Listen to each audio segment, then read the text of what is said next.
Audio Jungle.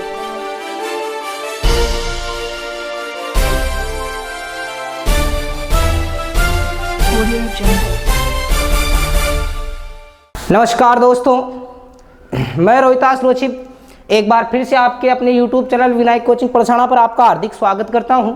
और पिछली class में अपन ने एटम स्टार्ट किया था और उसमें थोड़ी सी टेक्निकल एरर्स आ रही थी, उसके लिए हम क्षमा प्रार्थी हैं। वो वीडियो इसीलिए थोड़ा शॉर्ट बना था क्योंकि उस समय टेक्निकल मिस्टेक्स आ रही थी। तो देखिए, एटम अपन ने स्टार्ट किया था, एक बेहतरीन टॉपिक केमिस्ट्री का था और इसी टॉपिक को मैं आगे लेकर चलता हूं। तो सबसे पहले अपना जो बिंदु था वो था दोस्तों एटम यानी परमाणु। और थोड़ा सा अपन पिछली क्लास के ऊपर ध्यान दें तो पिछली क्लास में अपन ने ये देखा था कि क्या आवश्यकता हुई है मेरे परमाणु के बारे में पता लगाने की, क्यों आवश्यकता हुई। तो उसके लिए आपने देखा था, सबसे पहले भारतीय दृष्टिकोण के अनुसार देखें तो जो महर्षि कणाद थे उन्होंने ये कहा था कि प्रत्येक पदार्थ छोटे छोटे कणों से मिलकर बना होता है जिसे परम अणु कहा। उसके बाद में कुछ समय तक, ये बहुत पहले की बात थी, उसके बाद में कुछ समय तक परमाणु के बारे में कोई सिद्धांत नहीं आया। और बाद में जो लेवोसियर साहब थे उन्होंने एक नियम दिया था जिसे अपन ने कहा था द्रव्यमान संरक्षण का नियम। बेहतरीन नियम था। उसमें ये कहा कि जो अभिकारक एवं उत्पाद हैं उनमें जो द्रव्यमान होता है वो क्या होता है, सेम होता है। फिर उसी के जस्ट बाद में आया दोस्तों स्थिर अनुपात का नियम। जो प्राउस्ट थे उन्होंने ये नियम दिया था और उन्होंने ये कहा कि जब भी कोई यौगिक का निर्माण होता है तो उसमें बनने वाले जो परमाणु या अणु है उनका एक निश्चित रेशियो अनुपात होता है। तो विचार ये आया कि जब ये रिएक्शन होती है, यौगिक का निर्माण होता है, तो वो कौन सी इकाइयां थी। जैसे कि अपन कहे कि मान लीजिए अपन ने एक दीवार खड़ी कर दी, तो वो दीवार खड़ी करने के लिए अपन ने सबसे छोटी इकाई एक ईंट का प्रयोग किया। उसी प्रकार ये कॉन्सेप्ट दिमाग में आया लोगों के कि ऐसा कौन सा वो सबसे छोटी इकाई है जिसको अपन क्या कहें, किसी भी रासायनिक अभिक्रिया में भाग लेने वाली इकाई बोल सकते हैं। तो यहाँ तक कि दोस्तों पिछली क्लास की बात थी। और इसे समझाने के लिए सबसे पहला जो प्रयास किया वो किया गया एक महान व्यक्तित्व जिनका नाम था डाल्टन। और केमिस्ट्री की शुरुआत आप यहीं से मान सकते हो दोस्तों। इन्होंने क्या, इनका जो सिद्धांत होता है वो कहलाता है डाल्टन का परमाणुवाद। डाल्टन का परमाणुवाद सन थी ये 1803 से लेकर 1808 तक मिल सकता है, इसमें कोई कंफ्यूज वाली बात नहीं है। 3 से लेकर 8 तक इन्होंने अध्ययन किया था और अपने निष्कर्ष दिए थे।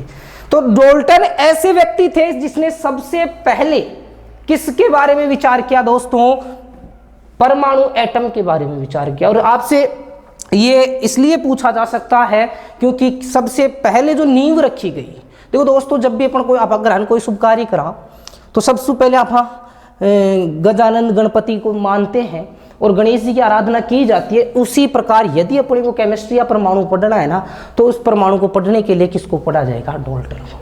तो यदि अपन परमाणु पढ़ना चाहते हैं तो अपने को डाल्टन का सिद्धांत मानना ही पड़ेगा। और यहाँ से क्वेश्चंस कैसे पूछे गए हैं वो भी मैं इस वीडियो में बात करने वाला हूँ। तो देखिए दोस्तों, डाल्टन का परमाणुवाद। और डाल्टन साहब पहले ऐसे व्यक्ति थे जिन्होंने परमाणु को लेकर कुछ स्पष्ट बातें कही। तो ध्यान रखोगे, बात नंबर 1 जो इन्होंने कही वो ये थी,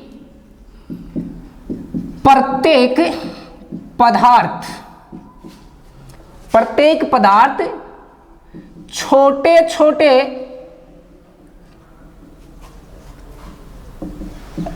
अविभाज्य कणों से बना है जिसे परमाणु या फिर अपन क्या कहेंगे एटम कहा जाता है। दोस्तों जो डाल्टन साहब थे इन्होंने सबसे पहले ये बात की कि प्रत्येक इस पृथ्वी पर जितनी चीजें बनी हुई हैं, जितने पदार्थ बने हुए हैं, वो सारे के सारे पदार्थ क्या कहलाते हैं, अविभाज्य। दोस्तों मैं आपको ये क्लियर कर दूं, आपके दिमाग में सवाल उठ रहे होंगे कि ये परमाणु के लिए आपने ये शब्द क्यों लिखा।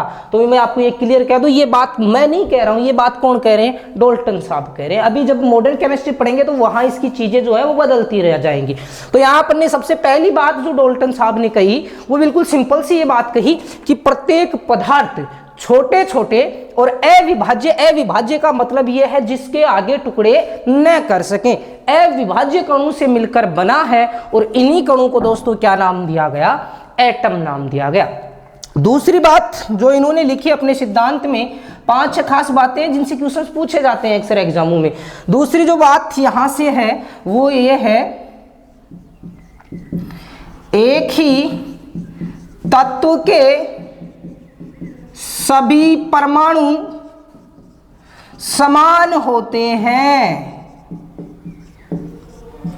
बिल्कुल आप इन चीजों को क्लियर रखिए दोस्तों। जब मैं मॉडर्न केमिस्ट्री की बात करूंगा तो यहां पर ये सभी चीजें जो है वर्तमान अगर टाइम की बात देखें, वर्तमान समय में देखें तो इनका कोई रोल नहीं होता है, क्योंकि इसके बाद में नई नई चीजें अपने को ज्ञात हो चुकी है। लेकिन डोल्टन साहब ने जो बात कही है एज इट एज वैसी की वैसी याद रखोगे। तो पहली बात जो डोल्टन साहब ने कही वो थी छोटे छोटे अविभाज्य कणों से मिलकर बना है, और दूसरी अपन ने अंडरलाइन की है वो क्या है दोस्तों, वो आपके सामने लिखा हुआ है, एक ही तत्व, एक ही तत्व के सभी परमाणु समान होते हैं। कैसे? जैसे मान लीजिए ये हाइड्रोजन का परमाणु है, ये हाइड्रोजन तत्व है, ये क्या है दोस्तों, हाइड्रोजन तत्व है। तो इसमें इस हाइड्रोजन तत्व में जितने परमाणु लिखे हुए हैं ना, यहाँ परमाणु, ये हाइड्रोजन परमाणु के जितने तत्वों, हाइड्रोजन तत्व के जितने एटम है, परमाणु है, इन सब के गुण धर्म क्या होंगे, एक समान होंगे। ये थी बात नंबर 2, और उम्मीद करता हूं आपको ये दोनों बातें क्लियर हुई होंगी। अब तीसरी बात आप क्रम से याद रखें, इनको याद हो जाएंगे, ऐसी कोई बात है नहीं इसमें। तीसरी यदि मैं बात करना चाहूं दोस्तों तो मैं ये कहूंगा, एक ही तत्व की बात हो गई तो दोस्तों आप बता सकते हो अलग अलग तत्वों के परमाणु भी अलग अलग होते हैं। आप दोस्तों इसकी स्क्रीनशॉट साथ लेते रहे, क्योंकि जब मैं मॉडर्न केमिस्ट्री की तुलना इससे करूंगा तो ये बातें सारी वहां पर वापस जाएंगी। तो ध्यान रखें, नेक्स्ट जो बात है वो जस्ट अपोजिट कह दिया इसका, सीधी बात है, एक ही तत्वों के एक समान है, तो दूसरी बात अलग अलग तत्वों के परमाणु भी क्या होंगे, असमान होंगे। जैसे हाइड्रोजन का परमाणु और हीलियम का परमाणु क्या है, दोनों अलग अलग अपने गुण धर्म रखते हैं। तो ये आती है किसकी बात, डोल्टन की बात नंबर 3। और बात नंबर 4 की बात करूं दोस्तों, तो जो बात नंबर 4 यहां से आपके सामने आ रही है वो ये आ रही है चौथी बात। चौथी बात क्या है तो वो देखेंगे अपन। परमाणु अविनाशी कण है, अविनाशी कण है।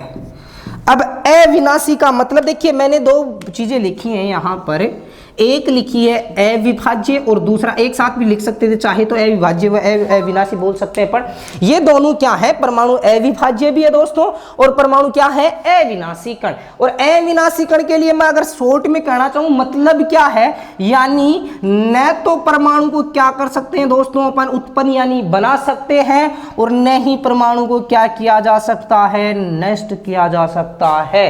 तो ये 4 बातें अपनी खास हैं एटम से संबंधित, जिसमें अपन ने बात की है डोल्टन साहब की, और डोल्टन साहब ने पहली जो बात कही, आप फिर से रिपीट करेंगे इस चीज को, कि प्रत्येक पदार्थ जो इस प्रकृति पर, नेचर पर बना हुआ है वो बहुत छोटे छोटे पार्टिकल्स यानी कणों से मिलकर बना हुआ है, अविभाज्य कणों से मिलकर बना हुआ है, जिसे अपन ने क्या नाम दिया, परमाणु। किसके अनुसार है दोस्तों, ये डोल्टन के अनुसार। दूसरी, यदि एक ही प्रकार का तत्व है तो बठे काई वैसी भाई जो इसके परमाणु होंगे ना, जितने परमाणु बस सबका सब काई वैसी सेम उसी समान उसी।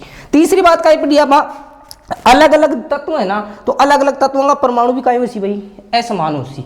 नेक्स्ट बात, परमाणु अविनाशी है। अविनाशी को मतलब न तो नष्ट कर सका परमाणु, ना फार नई परमाणु को निर्माण कर सका। कितनी बातें हुई दोस्तों, 4। अब आप तुरंत इसका स्क्रीनशॉट लें, फिर कुछ और बातें अपन डोल्टन के साथ करते हैं, उनकी क्या खास बातें, तुरंत आप इसका स्क्रीनशॉट लें 4 बातों का, फिर आगे बढ़ते हैं अपन।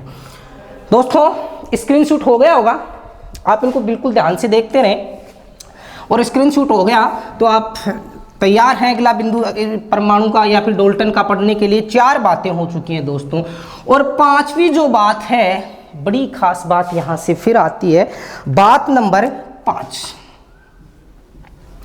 5वीं बात क्या है, 2 या 2 से अधिक परमाणु। अभी अपन ने थोड़ी पिछले वीडियो में देखा था कि जो अपन बात कर रहे थे लेवोसियर साहब की और प्राउस्ट साहब की, और प्राउस्ट ने क्या दिया था 99 में 1799 में क्या कहा था कि जो यौगिक बनते हैं वो एक निश्चित अनुपात में संयोग करके बनते हैं। तो यहां से ये खास बात आई, वो कैसी आई कि कैसे बनते हैं, 2 या 2 से अधिक परमाणु एक सरल अनुपात में जुड़कर, सरल अनुपात में जुड़कर यौगिक या फिर बोलेंगे अगला यौगिक बनाएंगे या फिर अणु का निर्माण करते हैं। ये बात आई। नेक्स्ट जो आप लगभग किसके आधार पर कि ये बात किससे मैच करती है, ये बात किस सिद्धांत का पालन करती है, आपसे क्वेश्चंस ये पूछा जा सकता है कि ये जो डाल्टन का ये कथन है ये कौन से नियम का पालन करता है। तो आप आगे क्या बताओगे दोस्तों, अभी कल की क्लास में पढ़ने पढ़ा था ये सिद्धांत किसका था और इस सिद्धांत या इस नियम को क्या नाम दिया गया था। आप तुरंत कमेंट करें। मैं ये पूछ रहा हूं आपसे कि ये जो बात अपन लिख रहे हैं कि 2 या 2 से अधिक परमाणु एक निश्चित सरल अनुपात में जुड़कर यौगिक या अणुओं का निर्माण करते हैं, तो आपसे कमेंट में ये पूछना चाहता हूं मैं कि ये नियम कौन सा है और ये किसने दिया था, किस नियम का पालन कर रही है, ये कथन किस नियम से संबंधित है। अगली खास बात, छठी बात यहां पर मैं लिखूंगा, परमाणु वह इकाई है, वह यूनिट है। दोस्तों सबसे महत्वपूर्ण, बेहद महत्वपूर्ण बात मैं यहां पर नोट करने वाला हूं, इसलिए मैं इसको स्टार लगा रहा हूं, ध्यान से देखिए। परमाणु वह इकाई है जो रासायनिक संयोग या फिर बोलूंगा मैं अभिक्रिया में भाग लेता है, परंतु सबसे मूल बात मैंने स्टार लगा दिया, दोनों खास बातें। परमाणु किसी भी पदार्थ की वह इकाई है, वह यूनिट है दोस्तों जो किसी रासायनिक अभिक्रिया में भाग लेता है परंतु स्वतंत्र अवस्था में नहीं रह सकता। बेहद यहां से केमिस्ट्री में नया मोड़ आ चुका है दोस्तों। ये जो बात है यहां से पूरी केमिस्ट्री को बदल कर रख देती है। इसके बाद में परमाणु के बारे में सब चीजों का पता लगा है अपने को। अब देखिए आप बात करोगे परमाणु की, क्या लिखा है मैंने कि परमाणु वह इकाई है, वह यूनिट है जो किस में दोस्तों भाग लेता है, रासायनिक अभिक्रिया में। केमिकल रिएक्शंस जो होंगी उसमें कौन भाग लेगा, तो आप कहोगे परमाणु वह इकाई है जो रासायनिक अभिक्रिया में भाग लेता है परंतु कैसी अवस्था में नहीं रह सकता, स्वतंत्र अवस्था में नहीं रह सकता। तो आपसे क्वेश्चन पूछ लिया जाए परमाणु के बारे में या डाल्टन के अनुसार परमाणु के बारे में निम्न में से सत्य कथन नहीं है या सत्य कथन है, तो ये जो मैंने 5 या 6 कथन आपके सामने लिखे हैं उनमें से 4 ऑप्शन में मिलेंगे, उनमें से गलत या सही छांटना होगा। सीधी सीधी बात अपन ने पढ़ी है, सबसे छोटा यानी अविभाज्य सूक्ष्मतम कण है। दूसरी बात अपन ने पढ़ी एक ही तत्व के परमाणु एक जैसे।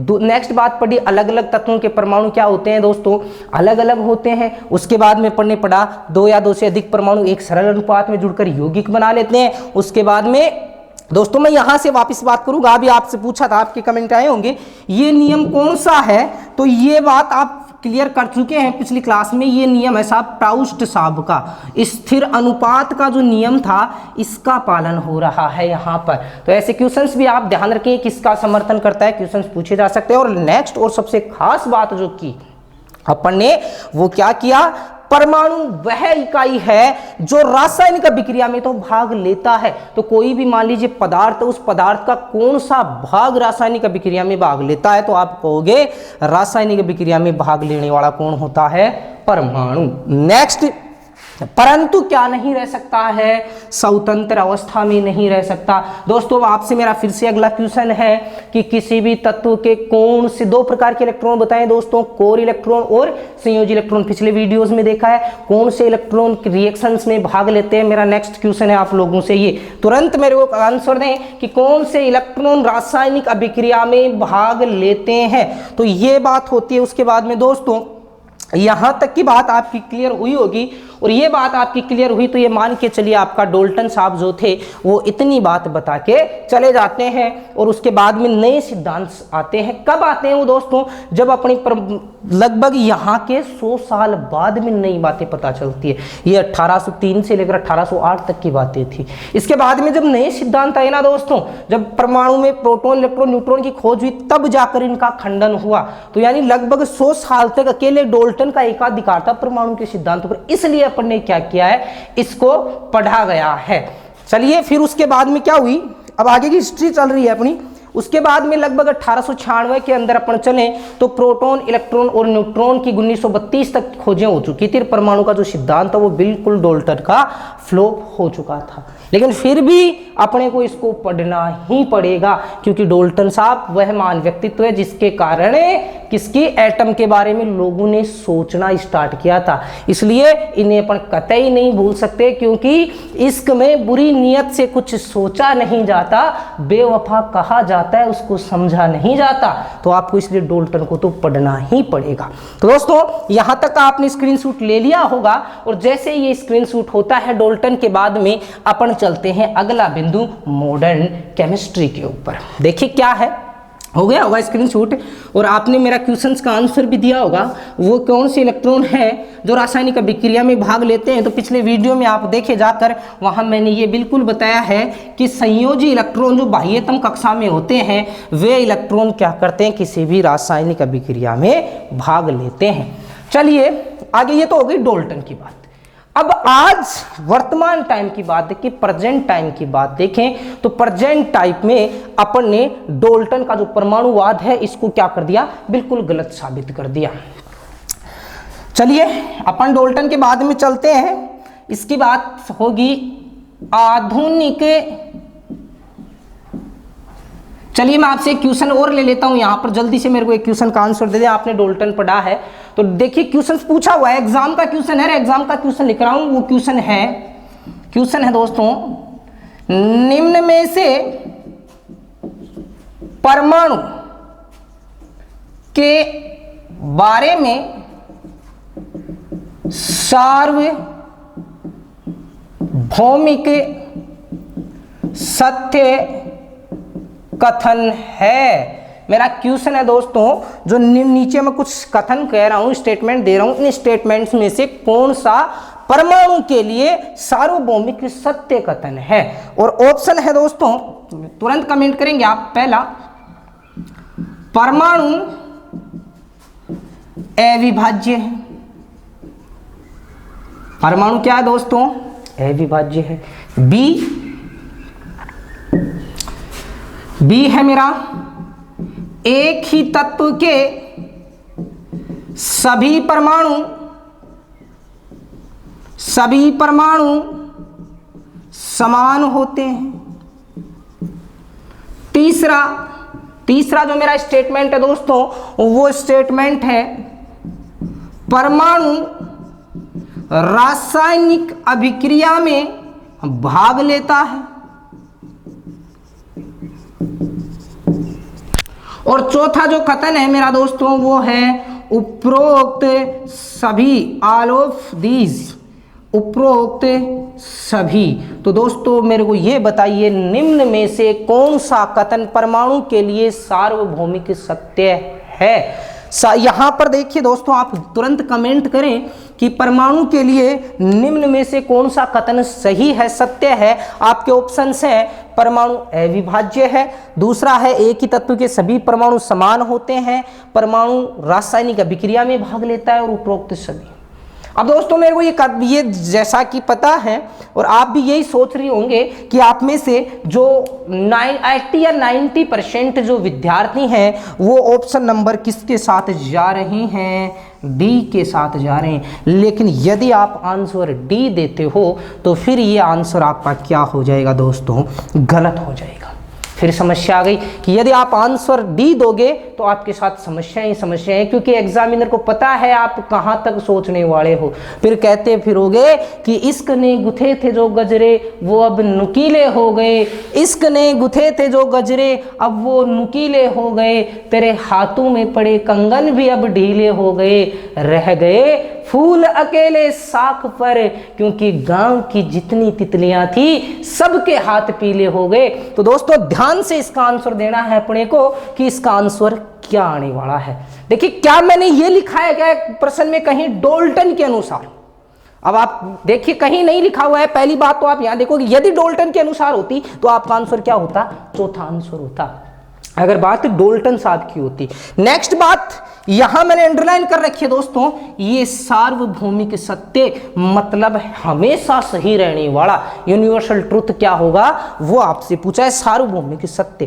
तो दोस्तों आप मेरे को ये बताइए पहली जो बात कह रखी है, पहला क्या है, परमाणु अविभाज्य है। क्या वर्तमान समय में परमाणु अविभाज्य है कि विभाज्य है? अभी मॉडर्न केमिस्ट्री पढ़ेंगे अपन, जिसमें सबसे पहला बिंदु यही आएगा। मैं इसकी मॉडर्न केमिस्ट्री की तुलना करूंगा डोल्टन के सिद्धांत से। पहली बात कही थी डोल्टन सामने परमाणु अविभाज्य, लेकिन परमाणु अविभाज्य नहीं है, इसका खंडन हो चुका है। आप बोलोगे प्रोटॉन, इलेक्ट्रॉन और न्यूट्रॉन से मिलकर बना हुआ है, ठीक है क्या? नेक्स्ट बात, एक ही तत्व के सभी परमाणु समान होते हैं, यह भी डोल्टन के अनुसार सत्य है। यानी आपके लिए मैं ये कह दूं सार्वभौमिक सत्य नहीं है। कथन नंबर 1 पहला गलत हो गया, चौथा गलत हो गया। भाई पहला गलत है तो चौथा तो ऑटोमेटिक गलत हो गया। अब बात आती है 2 की, क्या एक ही तत्व के सभी परमाणु समान होते हैं? तो पिछले कुछ वीडियोस में एक वर्ड आया था आपको याद हो तो, आइसोटोप, जिसे अपन ने नाम दिया था दोस्तों समस्थानिक। और समस्थानिक मान लीजिए हाइड्रोजन की बात करूं 1H1, 1H2 और 1H3। देखिए दोस्तों क्या ये तीनों हाइड्रोजन के परमाणु है क्या? यहां भी क्या है दोस्तों, हाइड्रोजन, यहां भी हाइड्रोजन और यहां भी क्या है, हाइड्रोजन है। और यहां से देखिए आप मेरे को ये बताइए क्या ये तीनों हाइड्रोजन के हैं लेकिन क्या सेम है क्या? क्या इनका बाहर सेम है क्या? इसका बाहर 1, इसका बाहर 2 और इसका बाहर 3। जो आपको आगे समझाऊंगा क्यों है ये बाहर में चेंज, क्योंकि इसमें न्यूट्रॉनों की संख्या अलग अलग है।